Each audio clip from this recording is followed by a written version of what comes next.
WrestleTalk! WrestleTalk! How many times I have to tell you, Ollie? Time and time and time again, I have to keep telling you to put on that bow tie. You're only putting it on now. This is not just a thing for the cameras. This is something you have to do all day, every day. Keeping that bow tie on. You are my manservant. You are representing me 24/7. Do you understand? Hang on a second, Luke. Pete, we're live, mate. We're live? We're live, mate. So, yeah, we're live. It's the AEW show still. We're live now. Hey! Hey, guys. How's it going? I was just saying hi to these guys. I'm gonna go. You guys have a good show. I was just saying hi to my favorite manservant who wears his bow tie all the time. Isn't that right? You guys have a good show now. Yeah. Bye. Bye, Pete. I'm an ass man. It's like he got a Titantron exit entrance video. That's when his music plays. Should Miro beat Bryan Danielson at AEW Full Gear? He's in the finals now. What a turnabout of events. I'm Ollie Davis. I'm joined by Luke OND AD for the AEW Dynamite Review podcast. And before we get into that discussion point, we have a word from our sponsors. This episode of the WrestleTalk Podcast is sponsored by Bosley. Now, Oliver Davis, you have got a thick, wonderful head of hair on you, no you not? Some people have called it impeccable. It's actually really good. I do not. And one of the reasons why is because I left it far too late.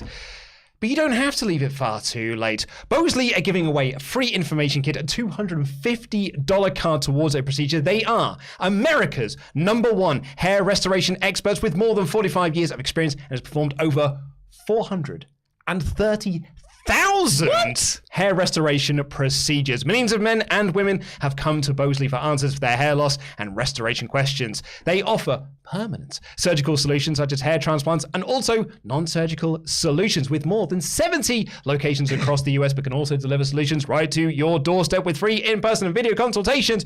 Click the link in the video description down below, get your free information pack and $250 gift card. Thank you for being today's sponsor.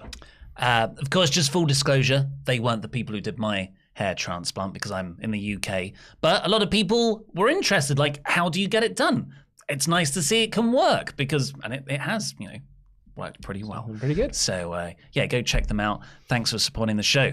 Miro is in the final of the AEW World Title Eliminator Tournament. This came about, of course, because sadly Jon Moxley was supposed to take on Orange Cassidy in the semis to go on to fight Bryan Danielson in the main. Perfect story there. Moxley had that great win over 10 in the first round, and Danielson had beaten Kingston in, we haven't spoken about it here yet, one of my favorite matches of the year. Oh, I did speak about it because you were on Saturday's show. I was on Saturday's show with Tempo T Wrestlo, and I said, dude, there was pretty much nothing for us to talk about on SmackDown. I just want to talk about Kingston Bryan because it is.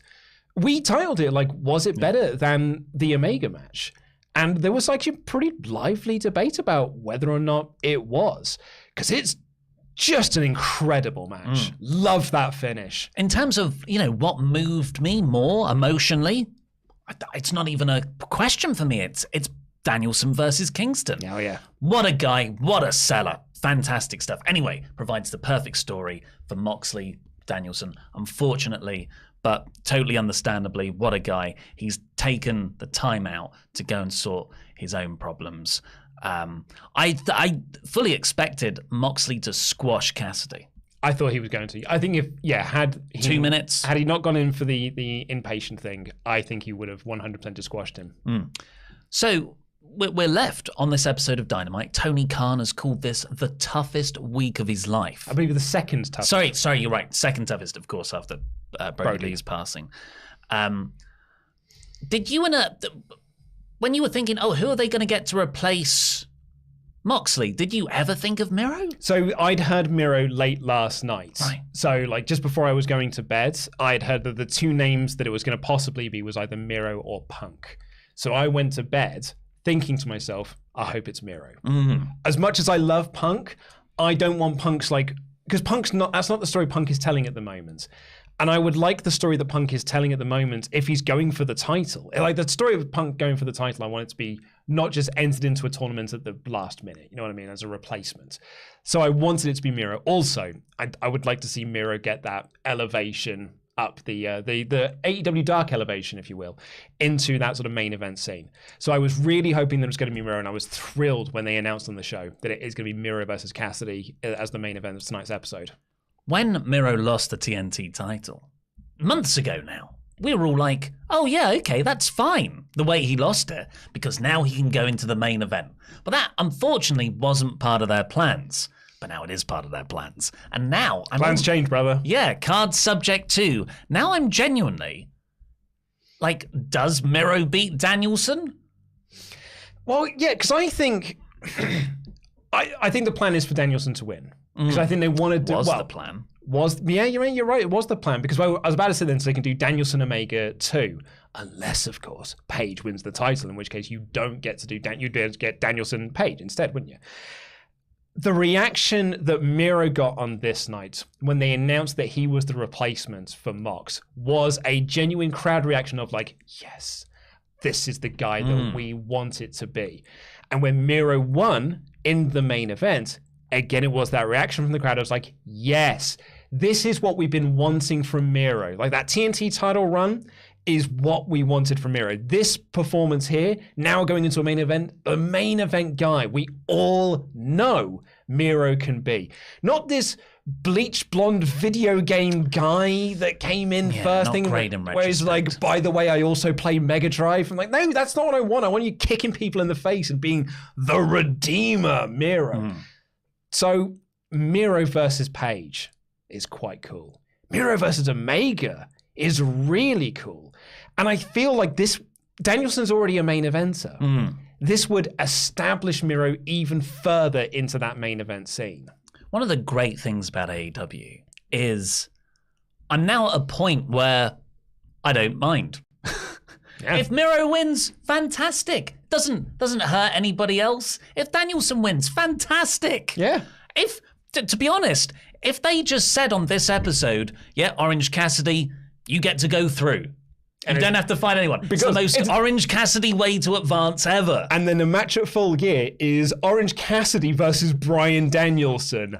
Yeah, this version of Danielson, I want to see him have a match against Orange Cassidy. It'd be so funny. Because I think Danielson wants to do a proper comedy match. But yeah, so I having said that, that would have undermined a lot of the tournament, blah, blah, blah. But I'd still want to see it eventually. So really, should Miro win? Yeah. Should Danielson win? Also, yeah. Should everybody win? Yes. I win. I mean, we do as fans win. Like that. I think that's one of the strengths that All Elite Wrestling has. It's got a great depth on its roster that it's got so many people on there. You're like, I want to see them in a main event picture. I want to see them in this picture. I want to see them doing this. So we are left with an option where it's like they present you a match and you're like, cool. Well, whoever wins, I win as a fan. Like I'm not presented with an option where I'm like, I don't really care. Or like, Christ, I don't want to be either of those two. I'm now going into a match at Full Gear where I'm like, whoever wins, I'm going to be absolutely thrilled by. Both these guys. The match itself was the main event, the semi-final. Danielson was on commentary. I thought it was really good. Like he put over Cassidy's strategy as some kind of game of poker with his opponents, which I never thought of before. I thought that was good. What I also really liked about Danielson on commentary is that he then basically stayed silent for the rest of the match, and he was just watching the ring. He wasn't just there to do commentary. He was there to scout his next opponent in the finals. And I think I know what his notes might include. Number 1. Hit Miro in the neck. Yep. Number 2, hit Miro in the head. Just that whole area. It's his Danielson's going to have such a great time with the structure of that match. He wanted his catchphrase to be kick his effing head in. Yep, and he's going to be able to do that. He's literally going to be able to kick that man's head clean off his shoulders if he wants to. And Miro is going to chuck him around. Yeah. It's going to be chucking around. And throw his head at him. Versus, hit me in the head. Oh, man, I love this version of Miro. I loved when he was TNT champion, this whole Redeemer thing, the promo he had earlier in the night. Yeah. Where, like, since losing that title, his wife hasn't forgiven him, his God hasn't forgiven him, and he's now on the path to get them back on his side. that he sees this as kind of like a gift from God. Yeah, like an opportunity. I need to find the line that I wrote down, which I loved. I guess when you believe that you have God on your side, you can read into events whatever you want. And of course, Moxley being taken out, Miro's not thinking about Moxley as a character. He's like, no, this is a gift to me. Yeah. Love it. His last line in that promo was, I will be forgiven and I will be loved. Oh, it's good. Kick his head in. And the match was decent as well, I thought. What wasn't the best match on the show, but they got a good bit of comedy in early. Cassidy showed that he cared. Dived through a table at one point. Matt Hardy was a nice red herring at ringside, because if Orange Cassidy is in a match, you better believe Matt Hardy's going to be at ringside going, oh, maybe one day I'll get a victory over you. I'm going to shave my hair for you. That Miro 10 count spot was super duper close. Yeah, that was uncomfortably close. But Miro, chucked him around. Really good stuff. Let's get into your Omegachats, see what everyone's opinion is on Miro. Nick Corvello says, hot take, I think Miro is going to win against Danielson. Would love to see him reference the Book of Revelation, the part where Satan is referred to as the dragon. Yeah, because you get like... right, yeah. I was trying to make a connection there because I'm a bit thick. It took me a little while to put them together. And Miro equating that to God, telling him he needs to slay the dragon to redeem AEW and get gold. Oh, that's nice. That's really nice, Nick. The Guilty Hat. I fully expect Mox to beat Miro, I think you mean there, by ref stoppage, so we could have Mox versus... Oh, expected, so past tense. He thought Mox was going to beat Bryan by ref stoppage, so we could have Mox versus Hangman for the title and Omega versus Bryan for bragging rights. But I'm now less certain with Miro. Would love to see him win. I just don't think his character is beating Bryan just yet. There is, of the two, I think I'm probably more 75% confident that Bryan is winning. But that 25%, that can grow in the next week or so. Yeah, it's on paper when I think about it, Miro's got a big weakness. Danielson's undefeated. Danielson's expertise is exploiting a body part. Bryan's going to win. However, me in the moment, I don't think Captain America's going to die when I watch a Captain America movie, but I'm still invested when he's clinging onto a helicopter or something. He will face Adam Page. Surely Page is winning at Full Gear, and I don't want either man to lose that match either. There are so many matches where it's like, I just want both to win. I don't know who is doing the predictions next week. It's tough. Some of those matches, there's one match on the card that I'm actually confident in. Like if I was to get like first pick, there's only two matches I would say that I'm actually confident in winning. Baker retaining and the Inner Circle Jerks beating America Top Team. Yeah. Charles Berg, to me it doesn't matter who wins because they're both awesome. One of my favorite things about AEW is that the wrestlers generally act like real people. What a concept! Also, what Pete did was incredibly unprofessional, absolutely disgraceful. Jam. He's well within his rights to do that sort of stuff. I am his man 7, and I was naughty. J.S. Wooten, no matter who wins, Paige is facing a heel because American Dragon isn't a face. Also, Luke, do the damn deal and save Oli already. I'm working with lawyers. I'm trying to bug Pete by playing him Limp Bizkit every day. Look at him with his impeccable hair. The bow tie throws it off. I think it works actually. Aaron Smith, a quick look at Cage match, and I was surprised that Bryan and Miro only faced each other in a singles match once before. I'm flipping hyped for this now and hope Miro wins. He deserves it after his TNT title run. Yeah, it's wicked. That sounds like when Bryan first came back as well, and he was just like, "Oh yeah, well now I'm wrestling. I just want to wrestle everyone. I'm just gonna have a match on SmackDown with whoever, with Andrade. Why not?" Off the top of my head, I think it's like May 2018 SmackDown Money in the Bank ladder qualifying match. Have you already looked that up? Off the top of my head, no, I did a similar thing. I was like, because I was trying to write a joke. Oh, it's like an alternate version of when they had the match in WWE, but no, they only had one match. They never did I guess they were more like passing in the night when Rusev was called up, Bryan was out. Yeah. And finally for now, Eternal Blue. I was there last night. The moment of the night for me happened after the show. Bryan stayed in the ring and called Justin Roberts in, and they had a long diatribe about being fired in 2010 and played around with choking him out again. Justin was hilarious. Oli came in this morning and was like, did you hear that they did the spot that I booked in my Bryan Danielson AEW review in your, let's be honest, streak through the Fantasy Booking Warfare tournaments? Thank you. I mean, you demolished everyone. Yeah, I'm Miro. Yeah, you did. You beat a very game Alex Queen of the Ring. You beat me, who... Yeah, I don't think you put the effort in that one. You know, I needed time off. And you demolished Laurie, who pretended that he didn't want to win. Yes. He, like, I really didn't. But, like, Laurie genuinely... I mean, in me, it'd be like, oh, I mean, I don't really care if I win. But he cared if he won. And I think he's actually a little bit salty that he didn't win. I haven't actually spoken to him because I've got to be honest. I feel awkward. I feel bad for the guy. But yes, before we get into the full AEW review, we've said it already. Bosley indeed are today's sponsor. I actually think it's Bosley. Oh, sorry. Bosley. I believe it is anyway. Are sponsoring today's show. If you need to get yourself hair transplant surgery, they are America's #1 hair restoration experts. They are America Top Team. America Hair on Top Team.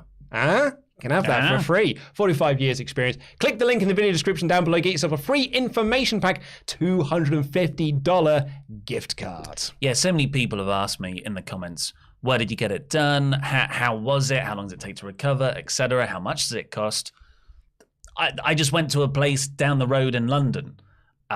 So a lot of other people are in, loads of our viewers are in the States. The majority are. So this is the place to go to, everybody.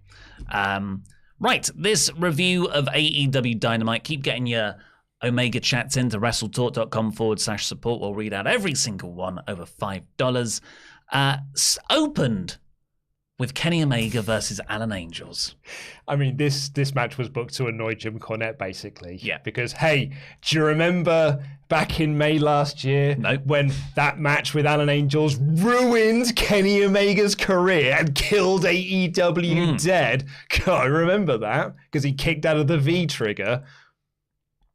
Yeah. You actually don't remember it? No, I do remember it, yes. But I just, like, when this match started, I didn't remember it. And it took a minute for me to go, okay, it's a vendetta thing. Yeah. I mean, the purpose of this was to just give Kenny an easy win and to keep beating up the guy. Against a Page friend. And then Page comes out. Oh, yeah, of course, Dark Order connection. And Hangman comes out for the save at the end. It's the go home angle. It doesn't have to be anything crazy. Yeah. I literally wrote my notes here. They had Angels kick out the V-trigger again just to annoy Twitter. How dare someone kick out of a guy's setup move? Jim Cornette was so angry that he kicked out of the V-trigger. A setup move that Kenny does so much, it is like a clothesline. I know. He uses it as liberally as an Irish whip. I don't know why Twitter got so angry about this last year. It's like, I can't believe they let him kick out of the V-trigger. He gave him so much. People have their own problems going on. I guess so. And then sometimes it flares up in weird places. I mean, just like that first match, I think we said at the time, this match, it wasn't about Kenny versus Angels. It was about Kenny versus Kenny. He treated this so blasé, arrogantly. He could have won with that V-trigger, but he did like a really lazy cover. Yeah. Smile into the camera. So it was good. It was good heel work, I thought. And Page just comes out, looks very confident. Yeah, Page, I mean, they did say, didn't they, on commentary, this is the most confident Page has looked. It's like since starting in AEW.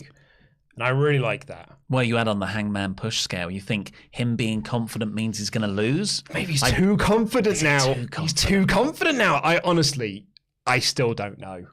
I don't know which way it's going to go next week. I cannot wait. I cannot wait for this match. Malakai Black cut a promo on Tony Khan. I don't like it when people say Tony on TV. Yeah. Just because it just gives me Dixie Carter fears. He's not on TV. I know. At least, but that's how it begins. He hasn't had a motorbike, brought into the ring yet so he can sit upon it and be like, it's so good to be king. And he hasn't done anything like that yet. He's just in the back doing Sudokus or whatever nerds do. He's doing his little result spreadsheets. Yeah, playing Minesweeper. Yeah.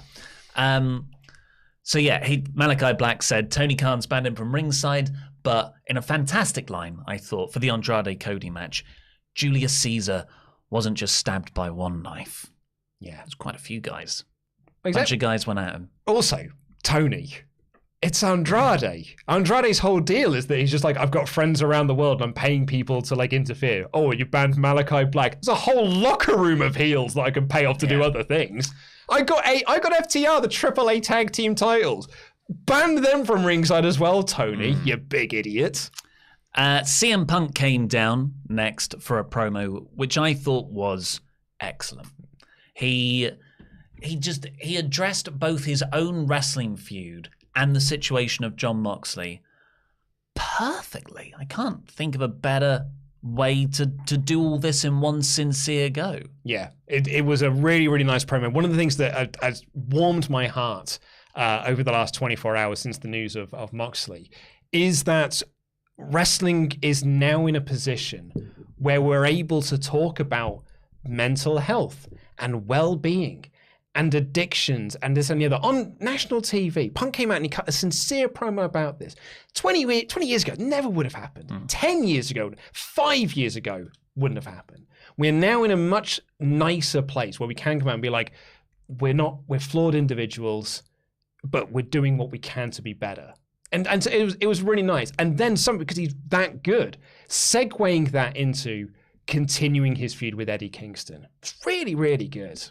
There's an argument to be made that if this happened 5, 10, 20 years ago, uncomfortably recently, a wrestler would come out and bury them. Oh, yeah. I mean, okay. I know a lot of people have said, hey, in some other company, I'm not saying that company, but in some other company, they would have turned this into an angle. Let's not kid ourselves that when Mox does feud with MJF again, that MJF isn't going to bring this up in a promo. Also, I guess, like, Punk did that promo on Jeff Hardy when he had left the company to TNA, and it was about his battles with drug addiction. But, that was 10 years ago. People change, but a little bit of, it's different place, different time. But yeah, the content of this promo was effectively, there are two people who aren't here tonight. One of them is Jon Moxley. And he was like, Punk just said, can everybody be quiet, please? Because I want to say, and the crowd was just like, sorry, Punk, sorry. Yeah. I don't want to chant for you. Stop chanting my name. Yeah. I want you to chant this man's name instead. And they were like, okay, Mr. Punk, we'll chant that name then. And he just said that he's so, like, this idea of being a tough guy all the time, Lord knows that's happened to him, not with addiction, but with just through injuries, really. He was, what was the metaphor that he used? He was on the hamster wheel or something. Oh, kept right, on going round, round, round. It's hard to get off. So loads of respect to him for not being here. And then he segued that in to, but there's someone else who isn't here. And it was never overtly said, because it is a very delicate issue. But to me, that was Eddie Kingston. You've spoken about being depressed as part of that feud with Bryan Danielson. You walk around saying you're a tough guy, but in a sort of little crisis of character confidence last week, you came and shouted at me with all this tough macho guy bull S-word. I don't like being interrupted. Yeah. It was my premise. That segment, you watched the whole thing, right? The match, one of my favorite matches of the year, the segment after with Punk and Kingston, so brief, it might be my favorite segment of the year. It was incredible. So good. And I thought Punk was amazing. I thought the way that Punk and Shivani sold it was so good. Kingston shouting off mic, did you see me tap out? Then why'd you ring the bell?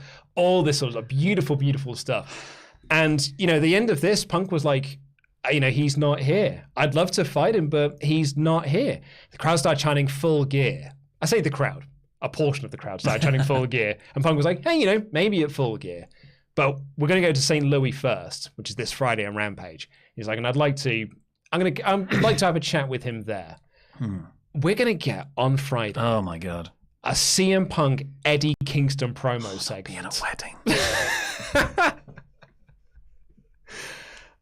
It's the thing I'm most... That's got Johnny Hungy versus Adam Cole, which I think is going to be super fun. The Budge. But, oh man, I cannot wait for Kingston Punk. Yeah. Oh, dude. On the Rampage thing, it is a bit of a weird one. It's live. So Rampage wasn't taped after Dynamite this week, as is the norm, because originally Full Gear was meant to be this Saturday.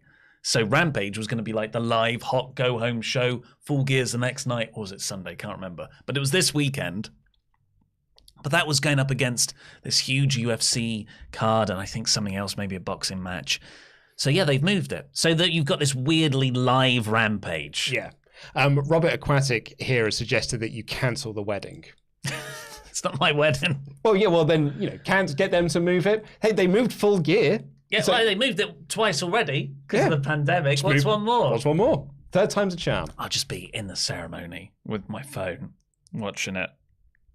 Apparently, is it in someone said it's pronounced St. Louis. I thought it was St. Louis. Meet me in St. Louis. St. Louis, Missouri. I don't know. St. Louis. Randy Orton's from St. Louis. St. Louis Dangle. Miro cut a promo. This is when he announced he'll be in the main event. That after the Tough Guys CM Punk promo, you cut back to the Bucks and Adam Cole, and they're like, "We're such tough guys." It was surely that was planned. Yeah. And they would, boast him being heelish. Luchasaurus comes in, Christian comes in, they brawl into the sort of arena. Jungle Boy flips off the stage, and ultimately the baby faces stand tall. Yeah, giving Adam Cole a concerto. Yeah, which is that's a big time thing. I'm actually I'm quite annoyed he's wrestling on Friday. I think that's the sort of thing you should have as like a big. If you're going to do a concerto, you need to make it mean something as opposed to a guy who wrestles 2 days later, I would argue. Two things actually I wanted to mention about the Moxley thing just before we move on from that completely. The report is, this is what Meltzer was saying on Wrestling Observer Radio, that the idea was Moxley and Kingston were going to turn heel and they were going to go on a heel run together as a tag team, right? A personality change. A personality change. But you can see the seeds that have been planted, I think so, yeah.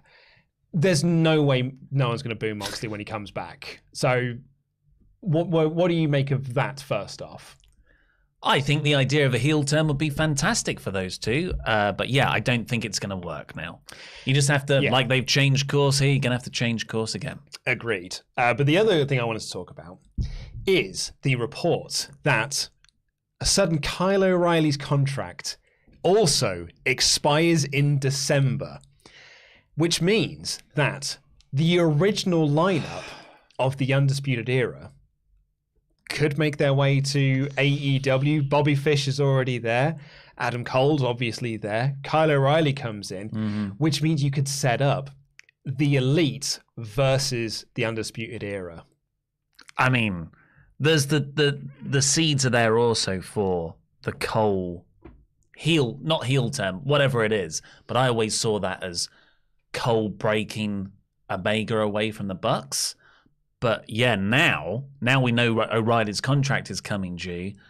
You got to think it's that. You've also got Owens, Steen in January. Mount Rushmore.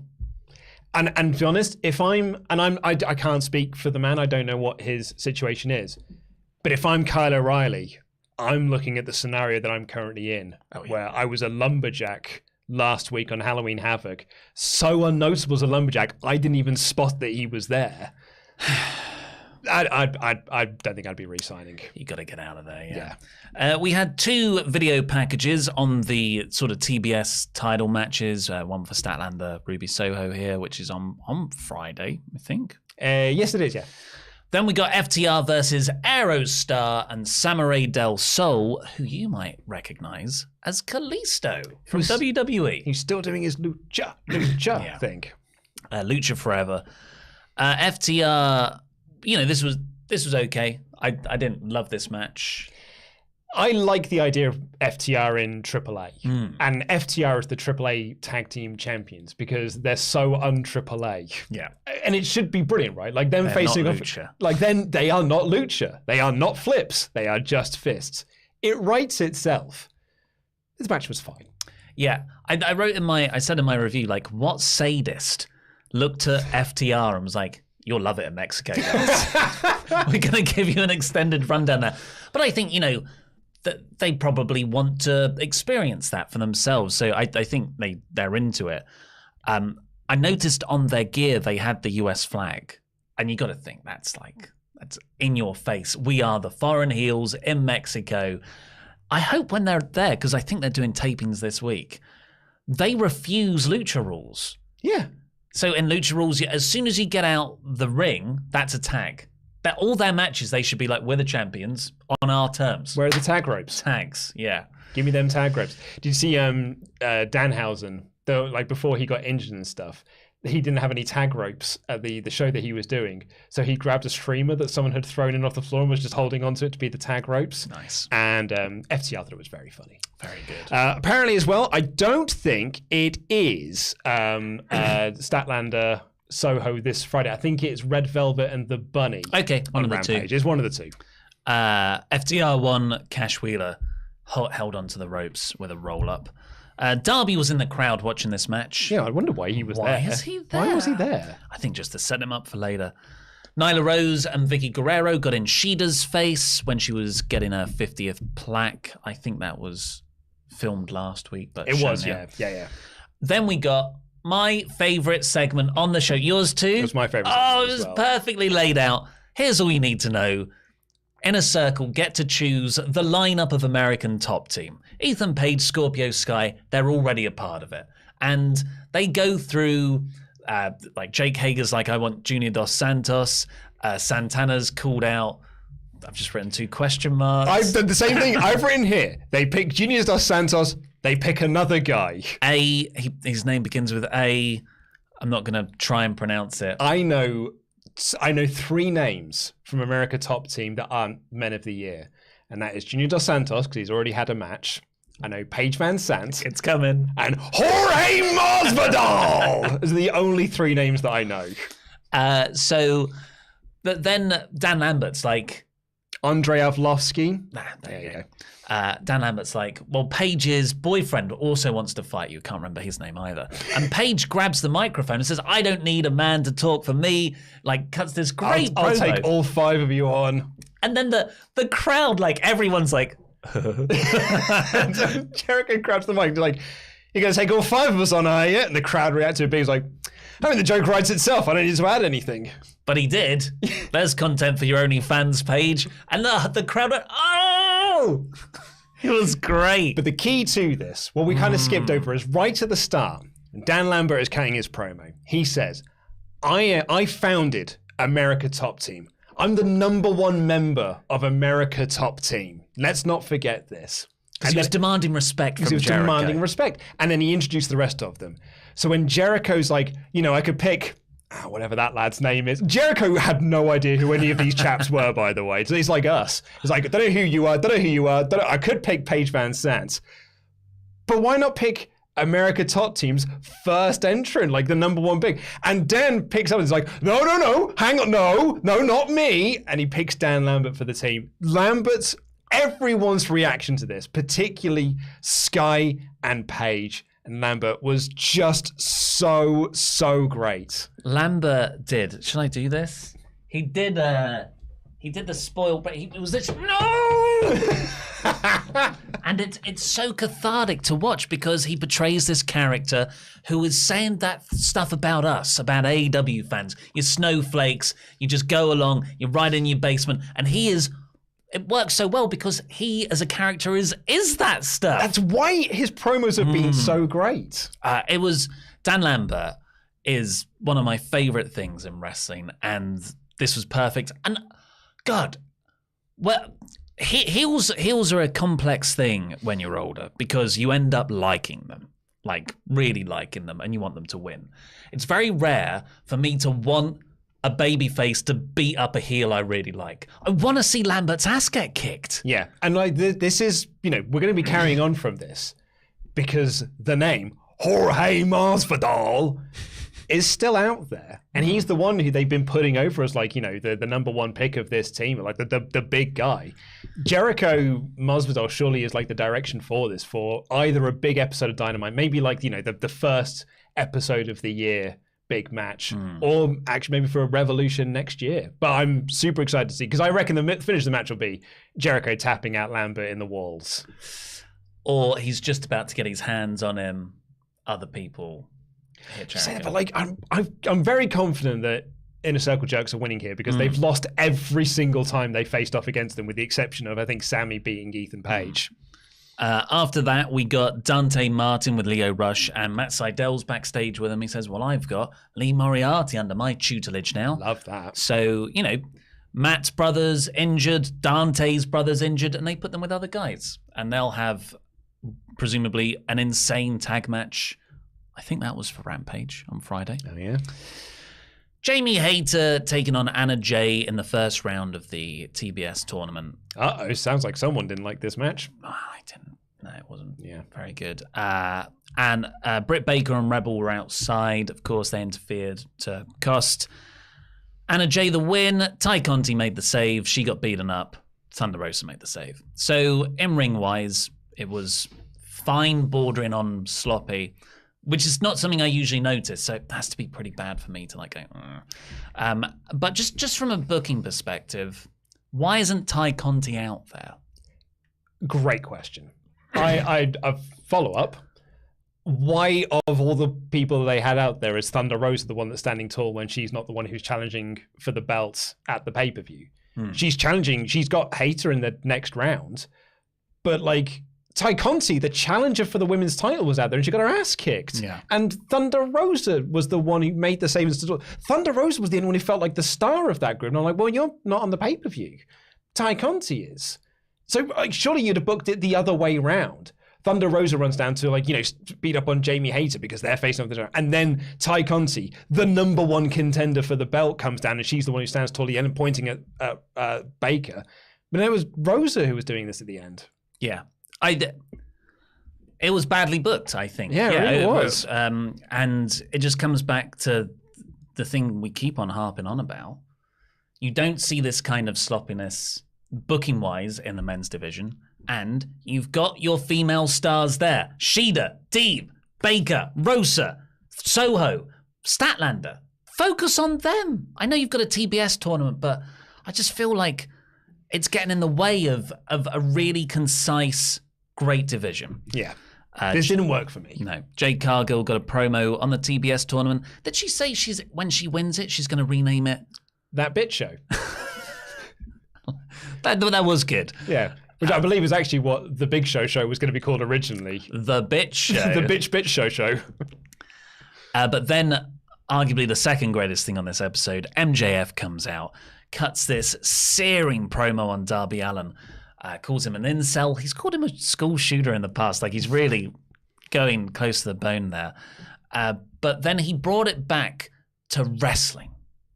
I think this is a masterstroke. He said, ultimately, at the end of the day, I'm a better wrestler than you are. Yeah. I can beat you with a headlock takeover. I love that. It was like, people forget, because I'm such a good... This is brilliant. It's like, because I'm the best talker in this company, people are so used to people who are only good talkers and then can't wrestle. And because I'm the best talker in this company, people expect me not to be able to wrestle. Turns out I'm actually the best wrestler here as well. So I'm going to be... All's you are. This is a great Ric Flair to Mick Foley line, which is, you could take a lot of shades from this as well. The glorified stunt man that you are. And, Darby got to cut a very small promo where it was like, we will have a wrestling match and I will beat you in a wrestling match. Do you think, who do you have win? MJF. Yeah? Yeah, always. I think, ultimately he'll probably face Punk. And I would like it especially if he'd win by cheating as well. Like he uses the Dynamite ring. Because it's wonderful heelness. I would beat you with the headlock takeover. Also, I'm going to use the Dynamite ring. And Wardlow is going to be... Perfect, yeah. But Darby said, but right now, I'm going to get my rage out. And he went to chase off MJF. Sting's there with a load of guys. They stop the Pinnacle from helping. They have a pretty cool brawl. There it is. So, yeah, we've got... what I like about this so much is that Darby's thing is, I can rise above your words and your bullying, and I will just wrestle. And that's because usually this kind of it felt like a blood feud. MJF was going so hard at him, and usually that would necessitate, oh yeah, he's going to snap, and it's going to be a real big whoa. Well, someone's drilling somewhere. It sounds like it's below us. This isn't like a comedy bank robbery where we'll see a circle appear in the floor. Oh my god. Apologies, ladies and gentlemen. Play some clips. Play Ass Man. Pardon my lewdness. I got a boner for that. Sorry, do you want to keep? Don't got that. Oh man, that's unfortunate. Should we try? We might as well try and talk over it. The TV is shaking. Apparently, it's that like. Oh really? Apparently, it's that close to us. But yeah, so to turn that into a lockup, we always complain about these two are in a blood feud. The match begins, lockup. Like, come on, you want to punch the guy. But they've done it where that's the noble thing to do. Yeah. Darby is winning by not going at him full force. And what I love about this segment as well, again, apologies for the noise. Shat on a turtle. Is that there's a moment during this brawl where MJF was like on the guardrail, sort of like, oh man, like this. And Darby walks through the crowd and he's like, got the crowd parted like the Red Sea. And he runs full speed at MJF. And MJF was like, no! And he takes him over. Darby had all the confidence that there wasn't going to be some dickhead fan that tried and tripped him up on the way there, because that would be my thought. Would be like, I hope I don't trip him up as he does the big run. Exactly. Could you imagine if you're that guy that you do it by accident? What if someone had tried to do it on purpose? What if there was some tool that tried to do it to be a dick? AEW crowd. That's what you got to trust them at. And Darby knew he could trust these fans not to be dicks. After that, we got Andrade versus Cody Rhodes, which I thought, is that the main event? I completely forgot about the title one. A support WrestleTalk sign, front row. But it was like that from the very start of the show. I saw it during the Omega match. Thank you very much, whoever brought that. Now, I thought this was a really good match. Really good in-ring stuff. And it was down to Andrade mostly. Like, he had every Cody usual spot. He had it scouted. Yeah. He was really good here. Like, Andrade, I don't think has had the greatest AEW run. Like, I think it's early doors Miro levels of it's there. I'm happy that he's in the company, but it's not really setting any worlds on fire. But I think he's starting to find his feet a little bit now. Yeah. All it took was a little trip to Cody Island. And that's sort of what the crowd booed Cody. Because of course they did, because Cody asked them not to, and so I think the crowd is just going to boo him even more. That would work. And at the end of this, because Malakai Black had been banned from ringside, FTR hid under the ring. It's technically not at ringside; they were underneath the ring. Hit them with the AAA titles, and Andrade hit the hammerlock DDT. Get your S in, brother, to get the pin. And then they did the sort of a sort of brawlish thing afterwards as well. The Lucha Brothers ran down. You had a stare-off between Tully and Arn, which I wanted to do as the thumbnail for this show. And the title was going to be Arn Anderson versus Tully Blanchard at Full Gear. Book it, Tony, you coward. Why? Because everybody wants to see it. Do they? Arn Anderson versus Tully Blanchard with a Glock. Are you saying that? Are you in that mode because you love that ending on Botchamania so much? I love anything Arn Anderson at the moment. And yes, the very final ending of the most recent Botchamania is incredibly funny. Oli has played this at any single person that comes to the office. Hey, come watch this. But yes, so FTR, I know Andrade's contracted the services of the Pinnacle sometimes. His other mate is Malakai Black. Yep. Malakai Black, Andrade, FTR. Yeah. Where's the Pinnacle in all of this? Well, yeah, Pinnacle to one side, but what have those four guys got in common? Former NXT champions. Weren't they in the promotion at the exact same time as well? Oh, I would have thought they would have been, yeah. Yeah. I just feel like, is something building here? No, is Miro going to join them? No, I don't think so. Well, Miro wasn't part of that class.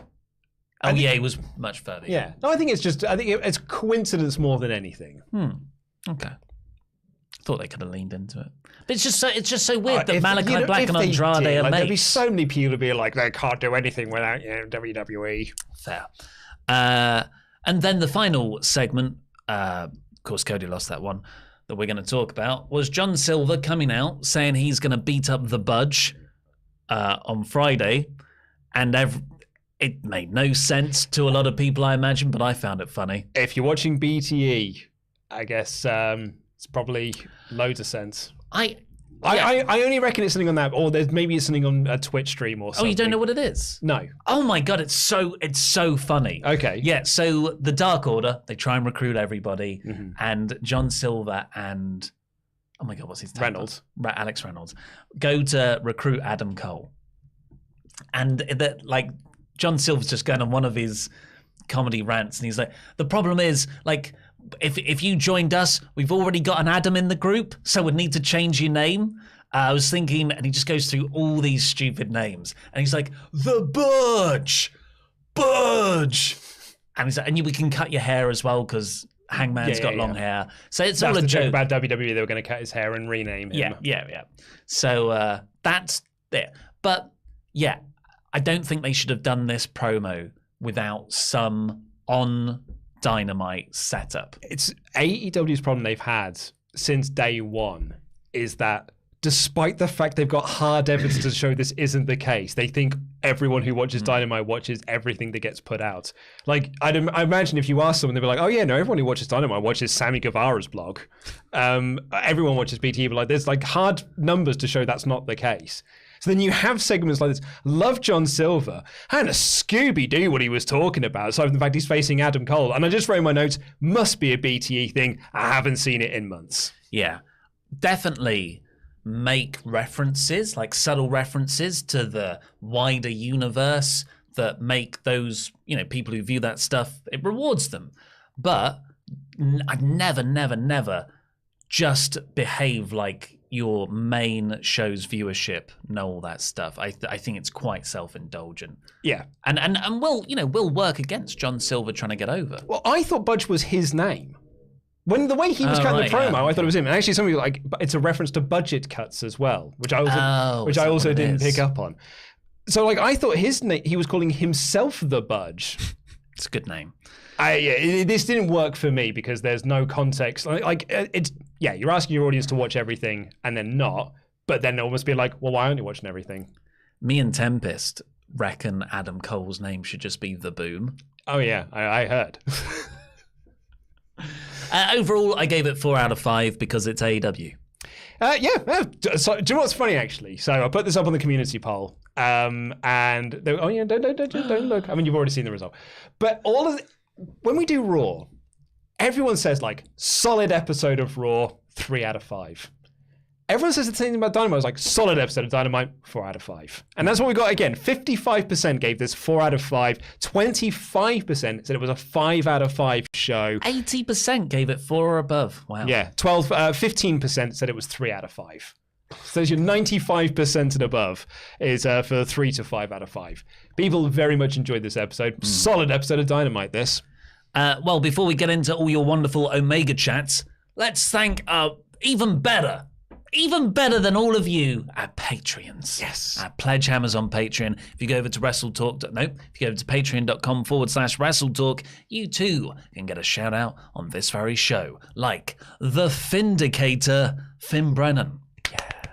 The Cyclone, Brandon Sayers. Yeah.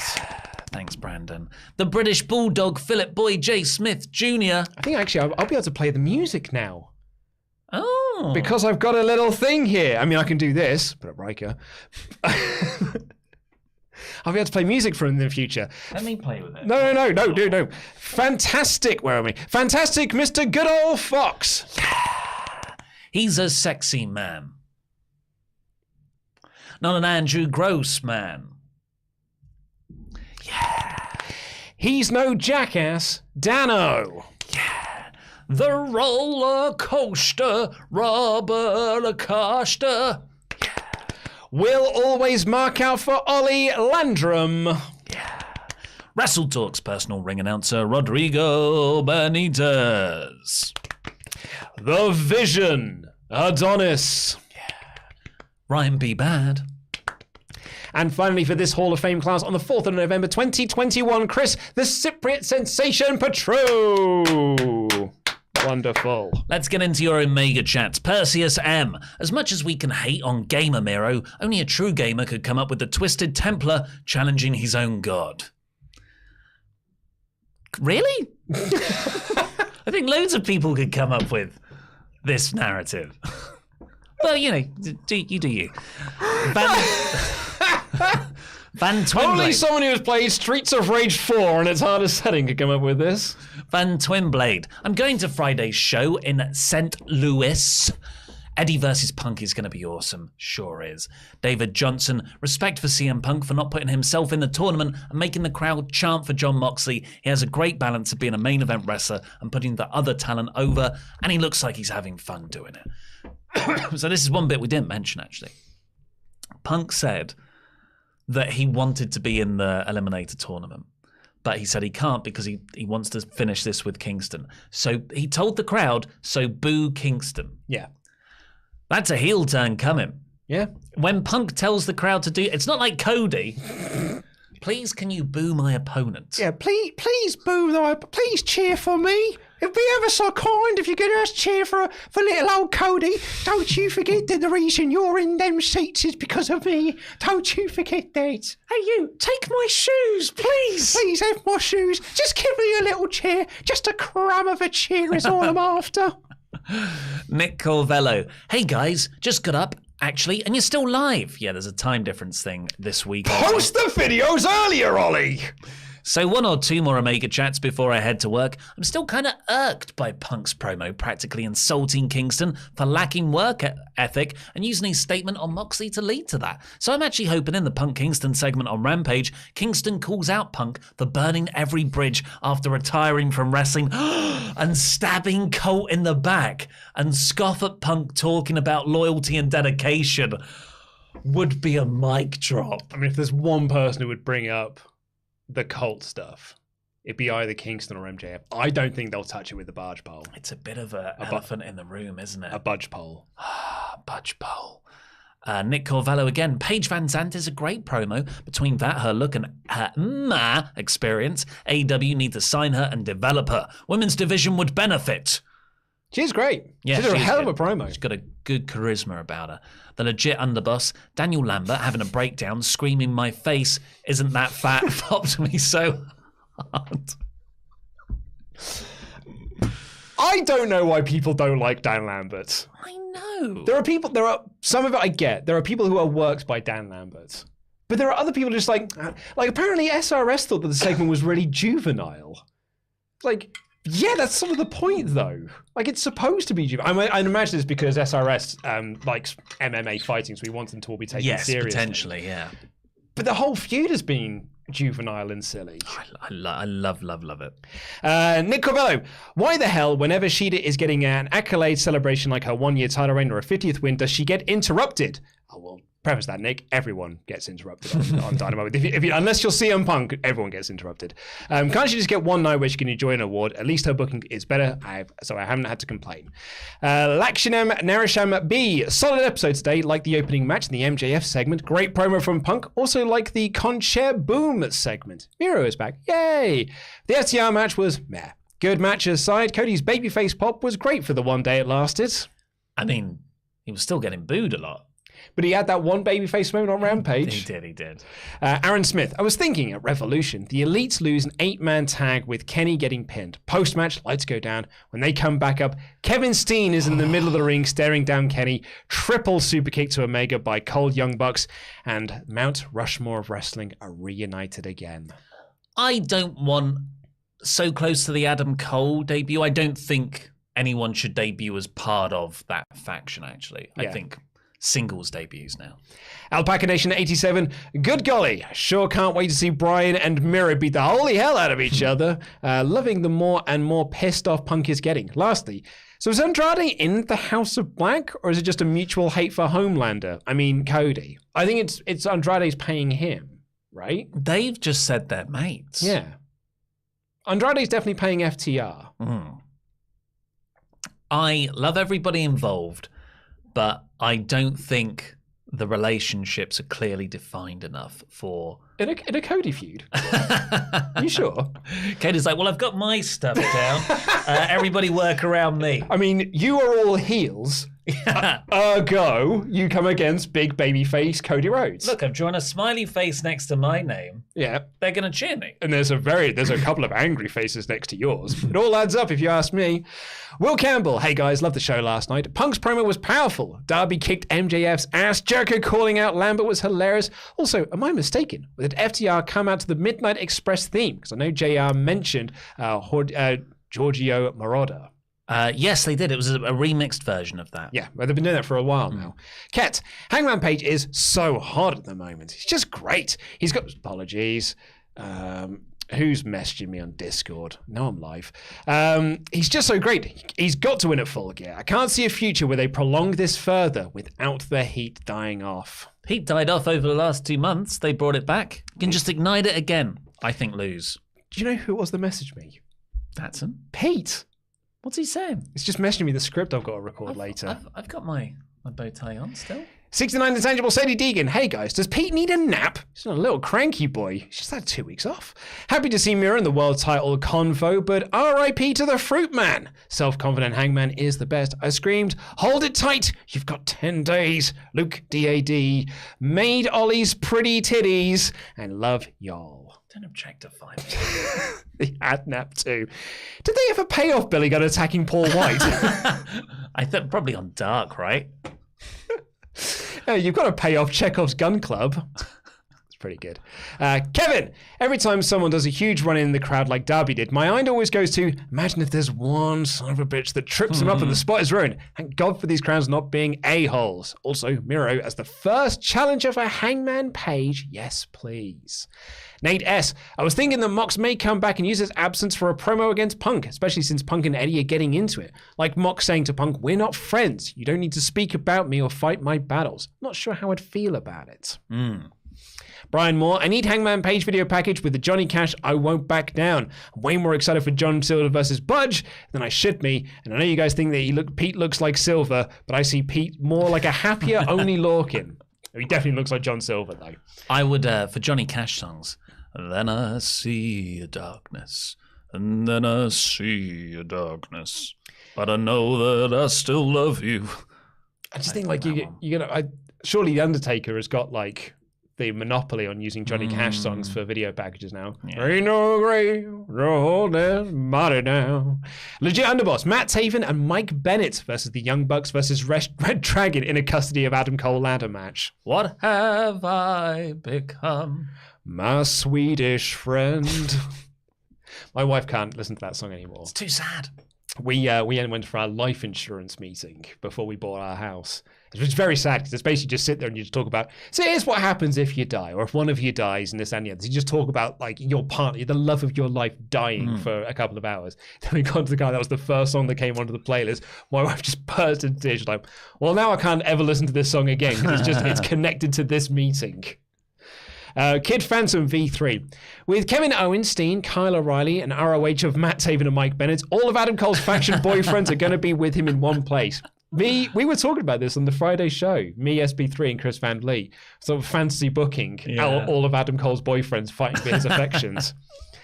Al He's so pretty. He's such a pretty boy. It's no wonder. His eyes. It's no wonder there are so many men that were willing to fight over him. Alpaca Nation 87. FCR actually, glass up the nose, how did the US flag on one knee and the Mexican flag on the other knee, Ollie? Well, cool. Matthew Robinson, Luke, you are right. I really want Hangman to win. Love how they said he has confidence. Do you think it's time? No. Love the CM Punk backed up Moxley. Truly incredible. Also, now we get Danielson versus Miro. Simply this company. I know it'll probably be Danielson, but I think it could be Miro's time. And lastly, from Micah Pellegrini, hey lads, is the American spirit something Cody has won through kayfabe means? Has he lost the American spirit to Black, and will he lose until he's found it? Can the crowd help him regain the American spirit? These are the things I think about. Yeah, he's got something, hasn't he? Cody? Yeah. He's got his little piece of paper, Yeah. and he has written Cody Rhodes, brackets, babyface, close brackets, versus heels. the TV show. And he will lose those first 2 matches. Yeah. But he's going to win at the end. So overall, he lost. Yeah. But by the end, America he won. wins. Yeah. So how long has this stream been going on for? Um, It's over an hour. That's all we needed. Luke's got a theory that streams over an hour do better. We're at 1 hour, 8 seconds, 14. yeah, that was a theory that we and Oli had yesterday in our one-to-one. We were having a drink. But thank you to today's sponsor, Bosley, for sponsoring today's show, because of course they did. They are America's #1 hair restoration experts, America's up top team, if you will, 45 years experience. Click the link in the video description down below for a free information kit and $250 gift card towards a procedure. Please, you just click that link as well, because even if you're not that interested, clicking the link really does help us out. It helps out our sponsor as well. Thank you very much to them. Tomorrow, in theory, unless she cancels on me at the last minute, like she has done over the last couple of weeks, it will be the return of the Team Danuke mailbag show, not the mailbag show, the Team Danuke show on Fridays, and we'll be joined by Alex, Queen of the Ring. I'm cuter than her. Remind her that I beat her. Yes, I will remind her that you are both cuter and you beat her in the Fantasy Booking Warfare tournament that we all cared deeply about. I did when I won. Actually, no. In fact, everyone did. It was just me that didn't. So I thought Denise was going to win. So it's me, Denise, and Alex tomorrow. And for you time zone dorks that are complaining us being an hour late, it'll be at your regular time. I get to do the show an hour early, and it's wonderful. So that's tomorrow, and then on Saturday, Wrestle Dorks, Pete and Tempo T Wrestler will be doing the SmackDown and Rampage review. I'm sure they'll have a lot to say about AEW Rampage and that Punk versus Kingston segment. But until then, everyone, jam that jam. I can press fun buttons here. Bye, everyone.